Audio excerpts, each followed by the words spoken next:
नमस्कार। आज हम बात करने वाले हैं साइटिका के दर्द के बारे में। और सबसे ज़रूरी बात, हम ये जानेंगे कि घर पर ही कुछ बहुत ही आसान ट्रैक्शन एक्सरसाइज करके इस दर्द से राहत कैसे पाई जा सकती है। तो चलिए शुरू करते हैं। अच्छा, चलिए एक सवाल से शुरुआत करते हैं। क्या कभी ऐसा महसूस हुआ है कि एक दर्द है जो कमर से शुरू होता है और बिजली की तरह नीचे पूरे पैर तक जाता है? अगर जवाब हाँ है, तो ये साइटिका का एक बहुत ही क्लासिक साइन हो सकता है। इसके कुछ और भी लक्षण होते हैं, जैसे कि बैठे बैठे जब उठने की कोशिश करते हैं तो एक तेज दर्द उठता है, या फिर पैर में थोड़ी कमजोरी महसूस होती है। कभी कभी झुंझुनी, या ऐसा लगता है जैसे चींटियां चल रही हों। ये सारे संकेत जानते हैं क्या बता रहे हैं? ये बता रहे हैं कि कहीं न कहीं आपकी नस पर दबाव पड़ रहा है।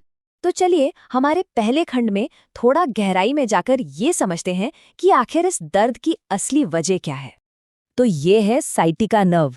ये हमारे शरीर की सबसे लंबी और सबसे मोटी नस होती है। समझिए, ये रीढ़ की हड्डी के एकदम निचले हिस्से से निकलती है और एक हाईवे की तरह पूरे पैर में नीचे तक जाती है। और ज्यादातर मामलों में सारी प्रॉब्लम की जड़ यही होती है। देखिए, जब हमारी रीढ़ की हड्डी हेल्दी होती है तो डिस्क्स जो हैं वो हड्डियों के बीच में एक कुशन की तरह काम करती हैं। नसों के आने जाने का रास्ता एकदम साफ होता है। लेकिन जब डिस्क सूख जाती है या अपनी जगह से थोड़ी खिसक जाती है तो वो नस को दबाने लगती है। और बस इसी दबाव की वजह से खून का दौरा भी ठीक से नहीं हो पाता और फिर दर्द, झुंझुनी और कमजोरी महसूस होने लगती है। लेकिन यहाँ एक अच्छी खबर है। इस दबाव को कम करने का एक तरीका है, और वो भी घर पर ही। तो हमारे दूसरे खंड में हम यही जानेंगे कि ट्रैक्शन थेरेपी ये कमाल करती कैसे है। सेल्फ ट्रैक्शन थेरेपी सुनने में शायद थोड़ा मुश्किल लगे, पर इसका मतलब बहुत सिंपल है। इसका मतलब है अपनी रीढ़ की हड्डी को बहुत धीरे धीरे खींचना या स्ट्रेच करना। और इसका एक ही मकसद है, हड्डियों के बीच में थोड़ी सी जगह बनाना, ताकि उस दबी हुई नस को सांस लेने की जगह मिल सके। तो इस थेरेपी का गोल क्या है? पहला, हड्डियों के बीच थोड़ी जगह बनाना।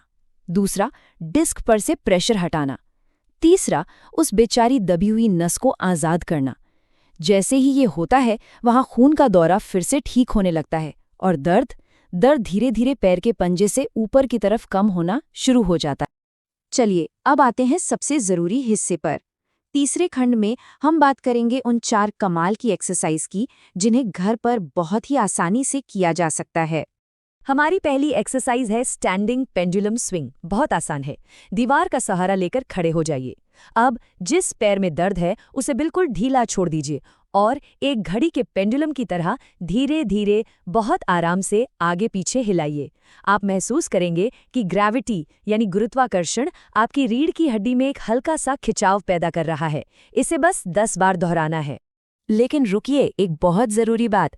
अगली यानी थोड़ी एडवांस एक्सरसाइज पर तभी जाना है जब पहली वाली एक्सरसाइज को कम से कम 1 हफ्ते तक बिना किसी तकलीफ के कर पा रहे हों। ये है एलिवेटेड पेंडुलम स्विंग। इसमें हमें बस एक मजबूत स्टूल पर खड़े होकर वही एक्सरसाइज करनी है। ऊंचाई की वजह से क्या होगा?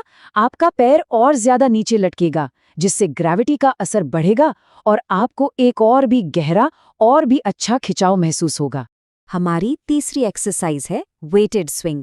इसमें आपको अपने दर्द वाले पैर पर एक हल्का सा एंकल वेट बांधकर वही पेंडुलम स्विंग करना है। ये छोटा सा वजन उस खिंचाव को और भी असरदार बना देता है। इसे 10 बार करिए और हाँ, इसके बाद 2-3 मिनट का ब्रेक लेना बहुत ज़रूरी है। और हमारी आखिरी एक्सरसाइज बिस्तर पर होगी। बिस्तर के किनारे पर कुछ तकिए रखिए और पेट के बल इस तरह लेट जाइए कि आपके पैर नीचे लटकें। अब बिस्तर को पकड़कर धीरे धीरे अपने घुटनों को मोड़िए और पैरों को ऊपर उठाइए। आपको अपनी पीठ के निचले हिस्से में एक बहुत ही अच्छा खिंचाव महसूस होगा, जो आपके अपने शरीर के वजन से ही बन रहा है। देखिए, एक्सरसाइज करना एक बात है, लेकिन उन्हें सही और सुरक्षित तरीके से करना वो उससे भी ज्यादा जरूरी है। तो चलिए हमारे चौथे और आखिरी खंड में कुछ जरूरी सावधानियों पर नजर डालते हैं। सबसे पहली बात, समय। कोशिश करें कि ये एक्सरसाइज दिन में 2 बार करें, सुबह और शाम। और एक बहुत ज़रूरी बात, इन्हें कभी भी खाना खाने के तुरंत बाद मत कीजिएगा। उस समय पेट पर दबाव होता है, जिससे आपकी पीठ पर गलत असर पड़ सकता है। एक्सरसाइज करते वक्त हमेशा किसी मजबूत चीज का सहारा लें। कोई भी हरकत झटके से नहीं करनी है।